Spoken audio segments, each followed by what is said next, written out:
ہاں جی، اذان کے وقفے سے پہلے ہم ڈسکشن کر رہے تھے یہ تیجا، 40واں، 10واں، جمعراتیں، برسیاں، 11ویاں، 22 رجب کے کنڈے، محرم کی نیازیں، میلاد کی نیازیں، سب کی سب یعنی ایکٹیویٹیز خود سے دین میں داخل کی ہوئی ہیں، اور ان کو خود بھی پتہ ہے۔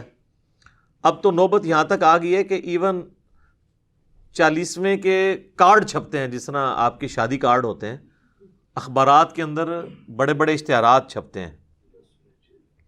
اچھا، یہ ہم کو مذاق اڑانے کے لیے نہیں کہہ رہے، اگر یہ سب کچھ جائز ہوتا نا، اس کے لیے ساری ایکٹیویٹیز آپ کریں، جو بھی ماڈرن طریقہ اڈاپٹ کریں۔ مثلاً اب کسی کا جنازہ ہے اور آپ نے اناؤنسمنٹ کرنی ہے، تو ظاہر ہے کہ آپ فیس بک پہ لگائیں، واٹس ایپ گروپس میں شیئر کریں، تاکہ زیادہ سے زیادہ لوگ اس کے جنازے میں شامل ہوں۔ اخبار میں بھی دے دیں، کوئی حرج نہیں، یہ تو ایک دین کی بنیادی ایکٹیویٹیز ہے نا جنازہ پڑھنا۔ ہم ادر دین وہ باتیں کر رہے ہیں کہ نبی علیہ السلام کی مبارک 3 بیٹیاں جوان شادی شدہ آپ کی مبارک زندگی کے اندر فوت ہوئیں، آپ نے کسی کا تیجا، 40واں، 10واں نہیں کیا، بلکہ آپ یہ جو لوگ کر رہے ہیں ان سے صرف سوال پوچھیں کہ نبی علیہ السلام نے اپنی کس بیٹی کا تیجا، 40واں، 10واں کیا ہے، تو وہ آگے اس کی جو شکل بنے گی نا، اس سے آپ آئیڈیا لگا لیں کہ اس کے پلے کوئی شے نہیں ہے۔ وہ خود ہی کہے گا جی وہ تو کوئی اس طرح تو نبی علیہ السلام نے تو نہیں کیا۔ تو جو چیز نبی علیہ السلام نے تعلیم نہیں فرمائی، وہ آپ نے خود سے دین کے اندر داخل کی ہوئی ہے، اور باقی لوگوں کو اتنا پابند کر دیا کہ جو نہیں کرواتا وہ کہتے ہیں دیکھو جی اس کا باپ مر گیا، اس کی ماں مر گئی، اس نے تو کچھ بھی نہیں کیا۔ اور پھر مدرسوں سے باقاعدہ، اب مجھے نہیں پتا، کئی سال پہلے تک تو یہ جب ہم چھوٹے چھوٹے تھے اس وقت 300 روپیہ تقریباً ریٹ تھا، پھر بڑھتے بڑھتے اب تو شاید 1000 روپے تک پہنچ چکا ہو ریٹ ایک قرآن کا، اور مجھے تو لگتا ہے یہ 1000 روپے میں بھی سستا ہے قرآن اگر دیکھا جائے۔ ہو سکتا ہے 3 دفعہ سورہ اخلاص پڑھ کے ہی آپ کو دیتے ہوں ایک قرآن۔ تو یعنی قرآن اس لیے نازل ہوا تھا کہ آپ مردوں کو زبردستی اللہ سے بخشوائیں گے اس کے ذریعے۔ آپ کے پنجاب میں ایسی جگہ بھی ہیں جہاں پر 40 دن کے لیے خیمہ لگ جاتا ہے قبر کے اوپر، اور شفٹوں میں حافظ قرآن پڑھ رہے ہوتے ہیں، اور ان کا یہ عقیدہ ہے کہ بھی جیسے ہی لوگ یہاں سے ہٹتے ہیں نا، پھر فرشتے آتے ہیں سوال کے لیے، وہ کہتے ہیں 40 دن آتے رہیں گے، تنگ آ کے چھوڑ ہی دیں گے۔ ہاں ٹھیک ہے نا، وہ 40 دن پورے کرواتے ہیں۔ اس لیے میں کہتا ہوں کہ جی قرآن تو امتیوں نے ایسا پڑھا ہے کہ نعوذ باللہ صحابہ کو بھی شرمندہ کرے۔ بھئی کسی صحابی کے مرنے پہ تو 40 دن تک تو وہ قرآن نہیں اس کی قبر پہ پڑھتا ہوگا، یعنی امت نے سلف کو بھی شرمندہ کر دیا ہے، خلف نے سلف کو شرمندہ کر دیا ہے، اتنا زیادہ قرآن پڑھا ہے۔ اور ان لوگوں کی قبروں پہ جنہوں نے اپنی زندگی میں قرآن کو اتنا سیریس نہیں لیا کہ وہ قرآن پڑھ کے دیکھیں کہ اللہ تعالیٰ ہم سے کیا ڈیمانڈ کر رہا ہے، ان کے بارے میں تو اکثریت کی تو یہی حالت ہونی جو سورۃ الفرقان میں آیا ہے، آیت نمبر 30 کے اندر، وقال الرسول یا ربی ان قوم اتخذوا هذا القرآن مہجورا۔ رسول اللہ شکایت کریں گے کہ میری امت نے قرآن کو پیٹھ کے پیچھے ڈال دیا تھا، میری قوم نے قرآن کو پیٹھ کے پیچھے ڈال دیا تھا۔ صحیح مسلم میں حدیث ہے، القرآن حجت لک او علیک، یا قرآن تیرے حق میں حجت ہوگا یا تیرے خلاف حجت بنے گا قیامت والے دن۔ تو یہ بڑا خطرناک معاملہ ہے۔ بھئی قرآن آپ نے خود کھول کے دیکھا نہیں ہے، بڑا کہا جاتا ہے جی قرآن سب سے زیادہ پڑھی جانے والی کتاب ہے، لیکن قرآن سب سے زیادہ بغیر سمجھ کے پڑھی جانے والی کتاب ہے، یہ اس کا تاریخ پہلو ہے۔ آپ کوئی اخبار اور میگزین بھی بغیر سمجھ کے نہیں پڑھتے۔ آپ دیکھیں پرانے زمانے میں جو بوڑھے پڑھے لکھے نہیں ہوتے تھے نا، تو وہ دکانوں پہ جا کے نا کوئی ایسا بندہ ڈھونڈتے تھے جو اردو پڑھ سکتا تھا، تو اسے اخبار دے کے کہتے تھے کہ پڑھ سنا آج کیا خبر میں ہے۔ لیکن وہ جن بابوں کو آپ یاد کرتے ہیں نا، ان بابوں کے بارے میں آپ کو یہ کبھی نہیں ملے گا کہ انہوں نے کبھی قرآن پکڑ کے مولوی کو دیا ہو کہ پڑھ بتا مجھے بتا اللہ نے کیا لکھا ہے۔ بزرگ ساڈے ماشاءاللہ جتنے بڑے پرہیزگار سے سانو پتہ ہے، لوگ ویسے بزرگوں کو یاد کر کر کے روتے ہیں۔ اسلام نے جتنا اچھا دور یہ دیکھا ہے نا صحابہ، تابعین، تبع تابعین کے بعد، پچھلی 1000 سال تاریخ میں اسلام پہ اتنا اچھا دور نہیں آیا کہ ہر بچے کے موبائل میں قرآن بخاری مسلم ترجمے کے ساتھ موجود ہے۔ ہمارے تو بزرگوں نے کیا، ان کے ٹیچرز نے جن سے وہ قرآن پڑھا کرتے تھے وہ بھی خالی ناظرہ ہی ہوتے تھے، ان کو پتہ ہی نہیں تھا کہ قرآن کے اندر کیا لکھا ہوا ہے۔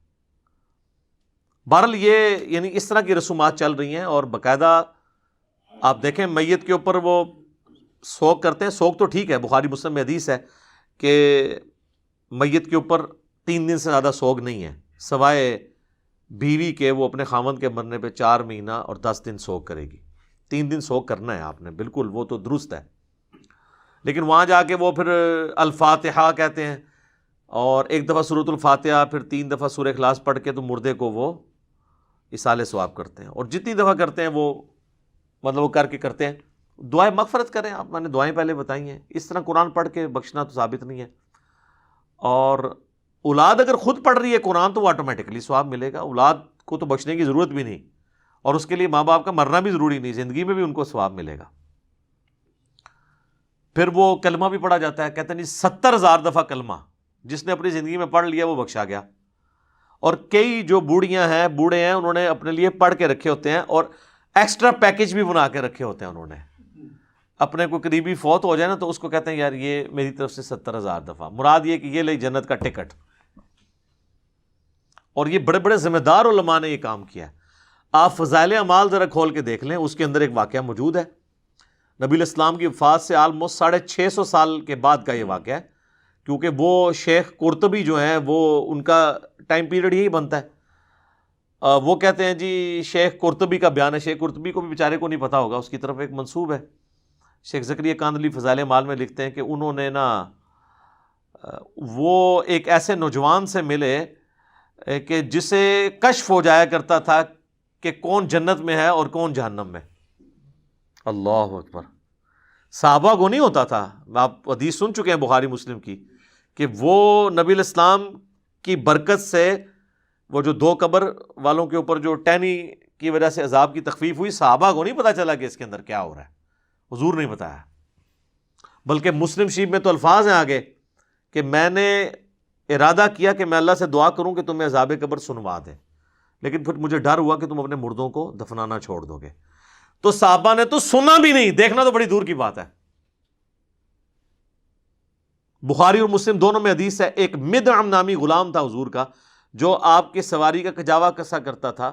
غزوہ خیبر کے موقع پر ایک نامعلوم تیر لگا اور وہ شہید ہو گیا. صحابہ نے کہا یہ تو سیدھا جنتی ہے، حضور کا خدمت گزار ہے. ظاہر ہے جی ہم بھی ہوں تو یہی کہیں. آپ فرمایا تم جنت کی بشارت دے رہے ہو. اس نے مال غنیمت سے ایک چادر چوری کی تھی، اللہ نے مجھے دکھایا، وہ آگ کی بنا کے اس پر ڈال دی گئی ہے.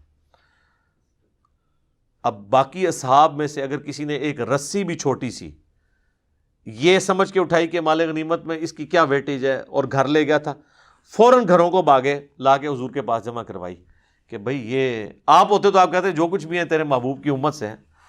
تو محبوب کے ساتھ جو ڈائریکٹلی اٹیچ بندہ ہے اس کو اس نسبت نے کام نہیں دیا جب اس نے کام غلط کیا.